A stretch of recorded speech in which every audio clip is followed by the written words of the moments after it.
First sentence, ದೇವರಿಗೊಬ್ಬನಿಗೆ ಗೊತ್ತು.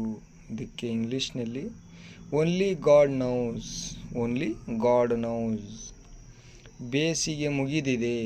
ಬೇಸಿಗೆ ಮುಗಿದಿದೆ ಅನ್ನೋಕ್ಕೆ ಇಂಗ್ಲೀಷ್ನಲ್ಲಿ ಹೇಳ್ತೀವಿ summer is over. Summer is over. ನಿಮ್ಮ ಸಮಯ ತೆಗೆದುಕೊಳ್ಳಿ. ನಿಮ್ಮ ಸಮಯ ತೆಗೆದುಕೊಳ್ಳಿ ಅನ್ನೋಕ್ಕೆ take your time. Take your time. ಅದರ ಬಗ್ಗೆ ಯೋಚಿಸು. ಇದಕ್ಕೆ ಇಂಗ್ಲೀಷ್ನಲ್ಲಿ ಹೇಳ್ತೀವಿ think about it. Think about it. ಇದು ಪುಸ್ತಕ. ಇದು ಪುಸ್ತಕ.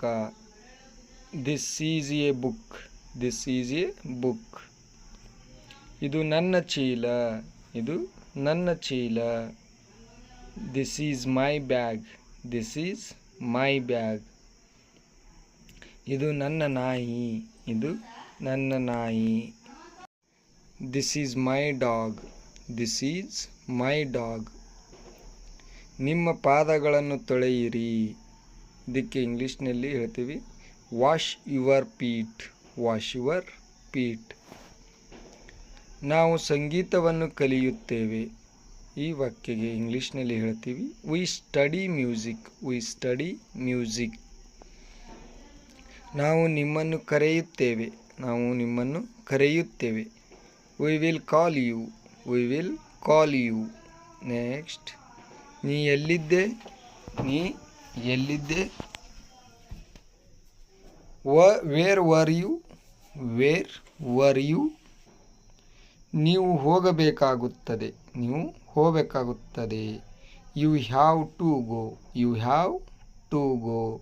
ನೆಕ್ಸ್ಟ್, ಸುಸ್ತಾದಂತೆ ಕಾಣಿಸುತ್ತಿದೆಯಾ? ಇದಕ್ಕೆ ಇಂಗ್ಲೀಷ್ನಲ್ಲಿ ಹೇಳಬೇಕು you look tired. You look tired.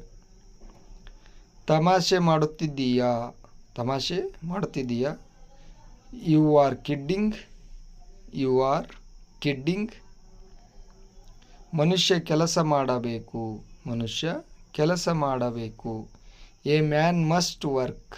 A man must work. ಮನೆಯಲ್ಲಿ ಇದ್ದೀಯಾ? ಮನೆಯಲ್ಲಿ ಇದ್ದೀಯಾ? Are you at home? Are you at home?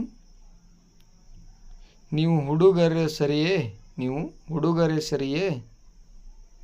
Are you guys okay? Are you guys okay? ಬೇಗ ಮನೆಗೆ ಬಾ. ಈ ವಾಕ್ಯಗೆ ಇಂಗ್ಲೀಷ್ನಲ್ಲಿ ಹೇಳಬೇಕು come home early. Come home early. ಸಾಧ್ಯವಾದರೆ ಬನ್ನಿ. ಸಾಧ್ಯವಾದರೆ ಬನ್ನಿ. Come if you can. Come if you can. ಅಭಿನಂದನೆಗಳು. ಅಭಿನಂದನೆಗಳು ಅನ್ನೋಕ್ಕೆ ಕಂಗ್ರ್ಯಾಚುಲೇಷನ್ಸ್. ಕಂಗ್ರ್ಯಾಚುಲೇಷನ್ಸ್. ಅವನು ಅಲ್ಲಿಗೆ ಹೋಗಿದ್ದನೇ? ಅವನು ಅಲ್ಲಿಗೆ ಹೋಗಿದ್ದನೇ? Did he go there? Did he go there? ನೀವು ನನ್ನನ್ನು ಕಳೆದುಕೊಂಡಿದ್ದೀರಾ? Did you miss me? Did you miss me? Next sentence, ಅಸಂಬದ್ಧವಾಗಿರಬೇಡ. ಅಸಂಬದ್ಧವಾಗಿರಬೇಡ ಅನ್ನೋಕ್ಕೆ don't be absurd. Don't be absurd. ಓಡಿ ಬಂದ. ಓಡಿ ಬಂದ. ಈ ವಾಕ್ಯಗೆ ಹೇಳ್ತೀವಿ he came running. He came running. Thank you.